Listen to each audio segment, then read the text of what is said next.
Hey y'all, this is Alec, the traveling civilian. You know, the events from yesterday have me thinking all kind of thoughts. This video is going to be two parts, or it's going to have two goals. Number one, kind of unfolding what happened yesterday with the attempted Trump assassination, and number two, what does it mean for our lives going forward? Number one, I'm just in shock that the Secret Service waited until this assassin got multiple shots off before the assassin was neutralized or taken out. Makes me wonder if this event was not part of a bigger event by the global elites that are trying to run the world. What do I mean by that? Well, the shooter was set up, 1.5 football fields away, just outside the perimeter of the Trump rally. And there's no way that building or rooftop should have been left unsecured. Anything with a direct sight of the former president should have been secured. There was visibly a ladder going up to the roof available. There are reports that number of spectators or people from the crowd tried to or did alert law enforcement of the shooter on the roof. And that just makes me wonder, if it was a concerted effort with the Department of Justice or with the Secret Service.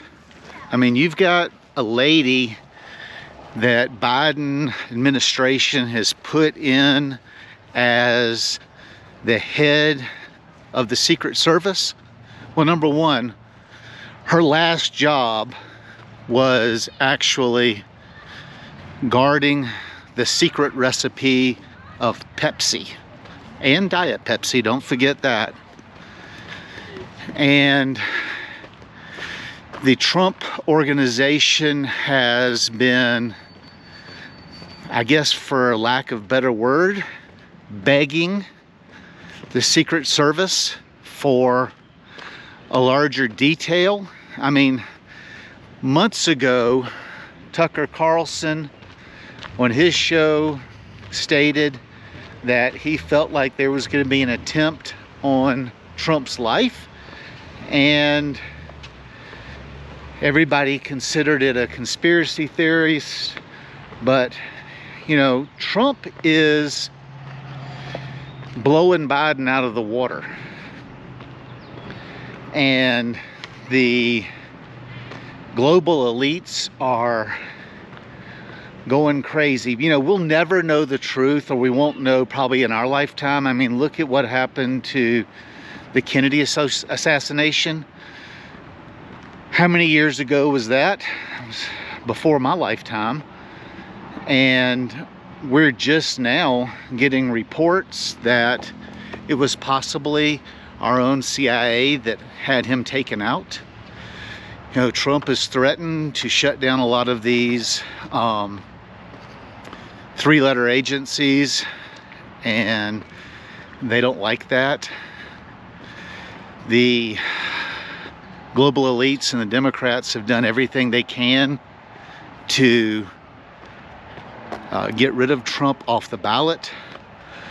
They have organized groups to have him removed from different state ballots.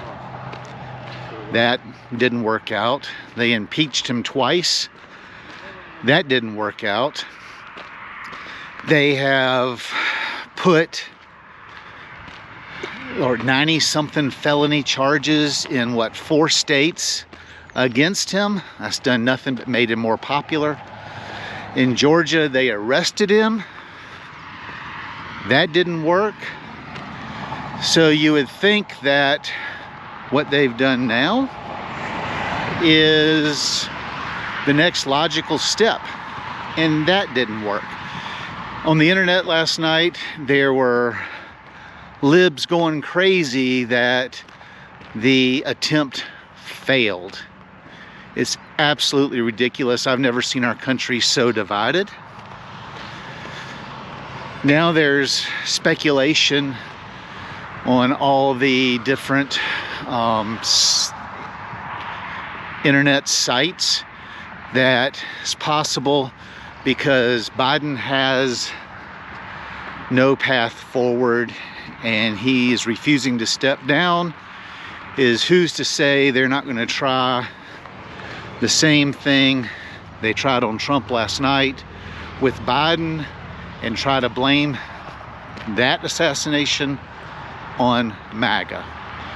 We'll never know. It's in the early stages. The only thing the news is reporting over and over and over is that the gunman was a registered Republican. They're not talking about his donations to Democrat-led PACs. I've only seen one channel who posted or reposted something that the shooter put on the internet, saying that how much he hated Trump and the Republicans, and that we got the wrong guy, something to that extent. It's gotten so sad that I don't even watch American mainstream media. I have to go to sources like Sky News out of Australia, have to go to some European news agencies to get the truth about what's happening in America. Okay, that's enough about that. We'll never in our lifetime know what really happened. I just praise God that Trump is okay. So the second part of this whole situation is, you know, we don't have any control over the great geopolitical world, but we do have control over our world. What does that mean? Well, I want to say, because I'm kind of borrowing some of this from Travis, the Prepared Homesteader. I watched him this morning, and part of this section, I got the idea from watching him, is that this is a reality check. We need to really look at how we're doing. How prepared is our planning? What kind of shape is our house in? I don't mean the physical building, because y'all know we don't even have a physical building. Our house is a motorhome. And this has been the first time that I've actually been scared about the shape of my preparedness. And this is coming from someone that has been preaching preparedness for 15 years. But I did not realize how limited I have made myself by getting rid of our homestead and living, not the life of luxury, but living on the road, traveling and experiencing things. No matter what I do, I'm never going to have more than 6 to 8 weeks worth of food.